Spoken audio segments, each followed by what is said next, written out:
सुरुवातीला म्हटलं की आपण जोपर्यंत संतांना शरण जात नाही, त्यांची स्तुती गुणगान कुठे काही करत नाही, तेव्हा तोपर्यंत आपल्याला काही मिळणार नाही. कारण भगवद्गीता म्हणते तद्विधी प्रतिपादेन परिप्रश्नेन सेवया उपदेक्षन्ति ते ज्ञानेन तत्त्वदर्शिना. जोपर्यंत आम्ही त्यांना शरण जात नाही जोपर्यंत आमची खरं पाहिलं असता आम्ही त्यांच्याकडून अपेक्षा सगळ्या करतो. भार ओझे तुम्हासी, ओझे टाकून द्यायला मोकळ्या, परंतु आम्ही काहीतरी अगोदर त्यांना प्रसन्न करणं, त्यांची काही सेवा केली पाहिजे. तद्विधी प्रणिपातेन आम्ही अगोदर काय केलं पाहिजे? सेवा केली पाहिजे. उगीच जर गेलं आणि काय आजचा मेनू जेवायला वगैरे काय आहे का असं जर म्हणलं तर नाही चालायचं. अरे बाबा थोडंसं भजन कीर्तन करणं निदान तेवढं ते, बाकीचं नाही. तर तेव्हा ते जर तुम्ही केलं तर तुम्हाला बघता जो आस्वाद आहे, जो आनंद आहे, मग तो खाण्यापिण्याचा असो नाही तर ज्ञानाचा असो, तो तुम्हाला प्राप्त झाल्याशिवाय राहणार नाही. म्हणून कामारी व्हा म्हणतात, काम करणारे व्हा. हो, काम करणारे व्हा. आणि काम करणं होणं म्हणजे तर दुसरं काही काम करायचंच नाही. दिनाचे हाचे धंदा गोविंदाचे पोवाडे, भगवंताचं नामस्मरण हाच काम केलं की तुम्हाला त्या प्राप्तीपर्यंत बोध देऊन सर्वनाम घोषा करू हरे करता.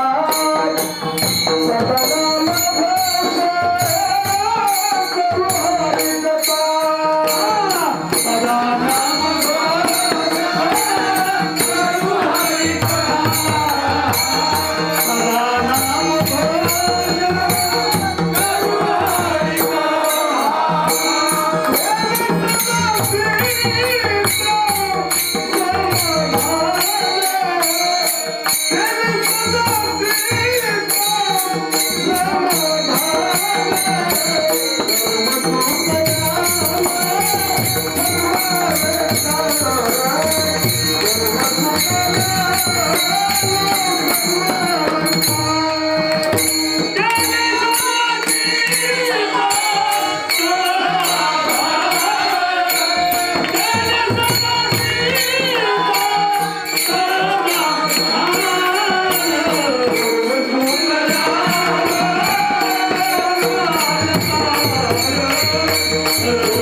सर्वनाम आपल्याला समाधानासाठी हरिकथा करणं गरजेचं आहे. आणि आपण ती हरिकथा करावी, नामस्मरण करावं. त्याच्याशिवाय संतांची कृपा होत नाही. कुठेतरी जोपर्यंत आपण ती शरणागती करत नाही, सेवा करत नाही, तोपर्यंत त्यांना प्रसन्न करून घेत. आणि त्यांचं प्रसन्नता सेवा करण्यावर नाही, भगवंताची सेवा हीच त्यांना प्रसन्न करून घेण्याचं साधन आहे. म्हणून आपण ते करावं. आणि एकदा का ते प्रसन्न झाले की मग आपल्याला सुखाची कमी नाही. म्हणून काय म्हटले, मग होतं द्या, मग होतं द्या. आणि ते होते घेतले आणि तुम्हाला ते सुख दिल्याशिवाय राहणार नाही. आणि ते बहुत एक वाक्य, तू है मेरे नाम पर, तू मैं हूँ तेरे काम. हो म्हणजे नाम घे बस तुझं काम झालं सांगते. बाबांची गोष्ट फार वेगळी, भगवान बाबांची गोष्ट वेगळी. त्यांचं येणं तर ते एका दृष्टीनं राजयोगी वगैरेचा हिशोब जर केला ना तर राजयोगीमध्ये काही संत आहे आणि त्यांचाच अवतार आहे. आता म्हणत होते की भगवान बाबांची जी आरती आहे ती आरती भिलसे महाराज असो किंवा आता सगळी परंपरा तीच आरती घेत होते किंवा जिथे जिथे बाबांची मंदिर आहे तिथे ती आरती होत होती. कारण ही बाबांच्या छोट्या भावाने पांडुरंग महाराजांनी केलेली आरती आणि तीच आरती सगळीकडे होती. बरोबर. आता ती जी आरती आहे ना त्यातलं चिंतन आहे ते त्याच पद्धतीचं आहे आणि त्या काळातही आता जो बदल झालेला आरतीमध्ये तर त्या आरतीमध्ये बदल करण्याचा उद्देश वेगळा आहे. त्या आरतीमध्ये बाबाच्या उभ्या आयुष्याचा सांगितलं ना पूर्ण चिंतन ते सगळंच आहे. पूर्ण चिंतनाचं वर्णन आहे आणि आरतीचा अर्थत्व आहे. आरतीचा अर्थच हा आहे की त्याच्यामध्ये सारांश पूर्ण आला पाहिजे. ते जीवन चिंतन आरतीमध्ये आहे. वामन भाऊच्या आरतीमध्ये त्यांचं जीवन चिंतन पूर्ण आहे. गरड महाराजांची केलेली जी आरती आहे तेव्हा त्या आरतीमध्ये ते चिंतन आहे. इथं जो सांगितलेला जो भाग आहे ना तो भाग आहे ऐश्वर्याचा. आता जो बदल झालाय तो ऐश्वर्याचा. कारण बाबांचं जे अवतार कार्य पाहिलं ना तर नाथ महाराजच नरसू बाबा म्हणून नारायणगडावर आले. लक्षात ठेवा. नरसू बाबाचा अवतार आहे तो नाथांचा अवतार आहे. नाथ महाराजच नरसू बाबा म्हणून आणि नरसू बाबाचाच अवतार भगवान बाबा आहे. पुन्हा अवतार झालेला. कारण याला पुरावा जे आहे ते नरसू बाबा जेव्हा गेले ते स्वामींची समाधी म्हणजे जनार्दन स्वामींची समाधी कुठेही म्हटलं की आपण किल्ल्यावर तिथं पाहतो ती प्रतिकात्मक समाधी. खरी समाधी खरवंडीला आहे आणि त्या खरवंडीच्या समाधीला नंतर सेवा करायला नरसू बाबांनी केली आणि मग तिथेच जागा आपल्याला मिळावी हे त्यांचं स्वप्न होतं. हे भगवान बाबा तिकडे गेले. काय माहिती का कसंही सांगितलं चालेल. बाबांचा जन्म कुठे झाला सावरगावला या कुटुंबात सांपाच्या. हे सगळे श्रीमंत माणसे यांच्यापासूनच सगळ्यांपासून हा वंद्याचा हो. अहो मला सांगा ज्यांच्या कुळाचा अवतार झाला ते काय साधे का? त्याला म्हणतातही साधू संतांचा जन्म कुठे होतो. पवित्र ते कुळ पावन तो देश येथे हरी पवित्र ते कुळा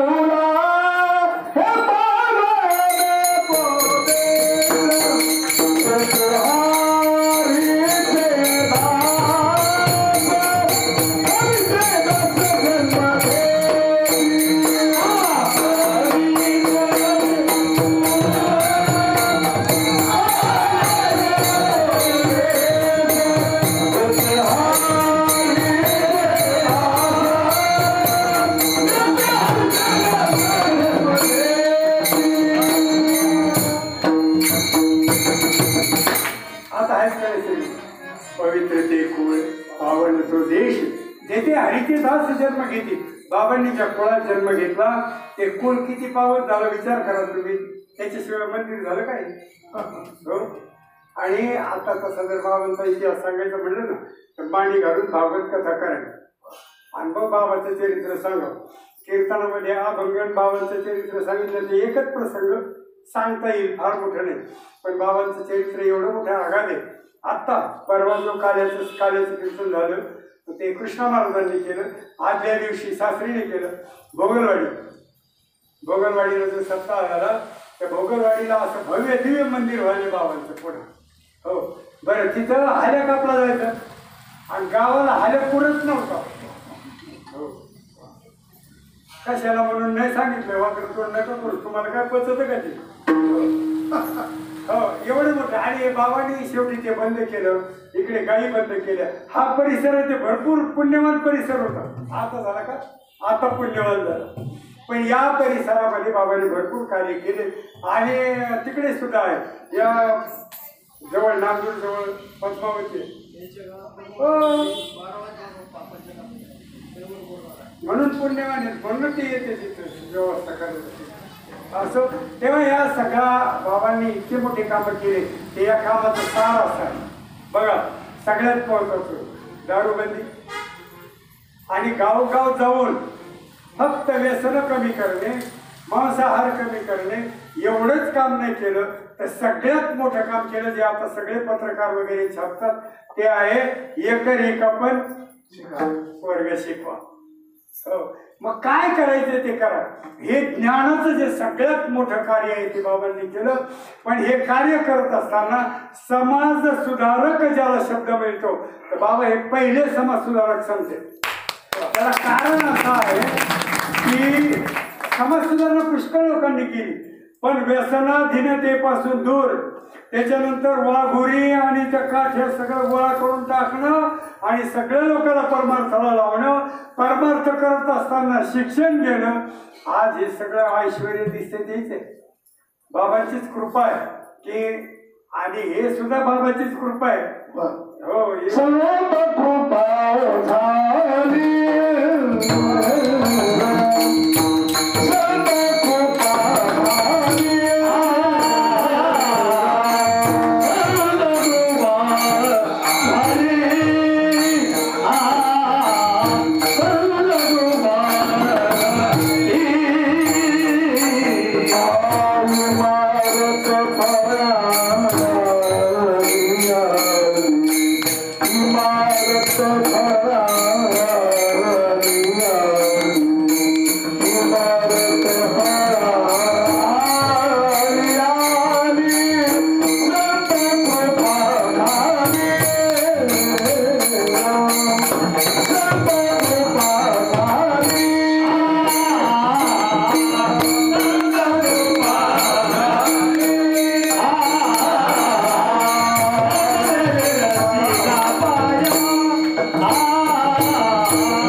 व्यवस्थित चालू आहे.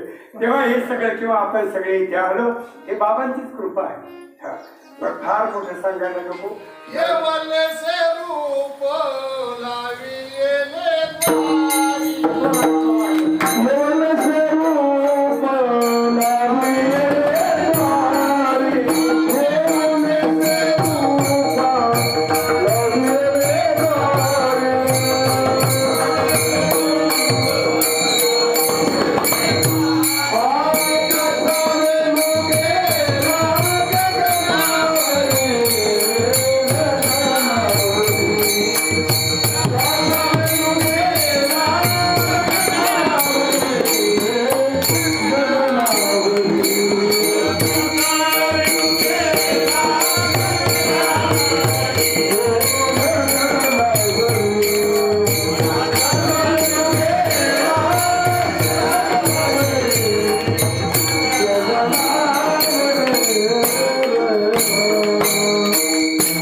आजही हेच ऐश्वर्य आहे. आज पाहिलं ना काय होतं, कोट्यावधीची रक्कम शास्त्री बाबाला बघून नाही देत कोणी, हे भगवान बाबाला बघून देत. लक्षात असेल, हा नाव भगवान बाबाचं आणि माऊलींचं आहे. म्हणूनच वीर गेला गगनामध्ये बाबा आणि ज्ञानेश्वर माऊली हे दोन नावं असे आहेत की बाबांनी आजही समाधीमध्ये तशीच ज्ञानेश्वरांची समाधी बाबांच्या गळ्यात आहे, ती आजही समाधीमध्ये आहे. आणि आजही ज्ञानेश्वरांचं मंदिर एवढं मोठं होऊ लागलं की कोट्यावधीचे 40 घराच्या गावाने 42 लाख रुपये, एका गावात 400-300 घरं नाही, 2-2 कोटी रुपये असली वर्गणी देतात. ही बाबांची कीर्ती आहे. म्हणूनच बाबांची जयंती याला फार महत्व आहे की बाबांचं चरित्र आगाध आहे. कितीही सांगितलं तर कमी पडेल. आणि मी जर सांगत राहिलो तर मी बसून सांगावं, उभा राहून सांगायची आपली कुठे लायकी. म्हणजे आपला वेळही संपलाय ना, वेळ होऊन गेला. जास्त वेळ न घेता अगदी एकच सांगेन की बाबांनी सर्वांगीण समाज उद्धाराचं कार्य केलं. आणि समाज उद्धाराचं सर्वांगीण कार्य करणारे एकमेव संत बाकीच्या संतांच्या यादीमध्ये भगवान बाबा आहेत.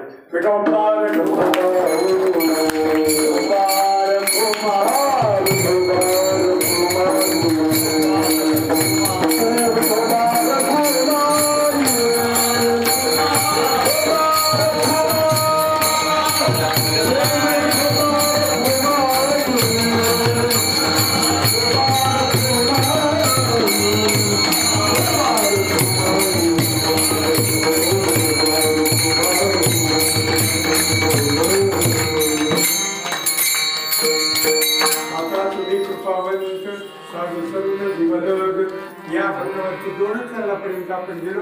पुढले 2 चरण जे आहेत ना एकच आहे. दोघांमध्ये बी जे असेल नसेल ते पुण्य आम्ही जे काही कमवलेलं ज्ञान सगळं साधू संतांच्या पायावर समर्पण. वंचित पायापाशी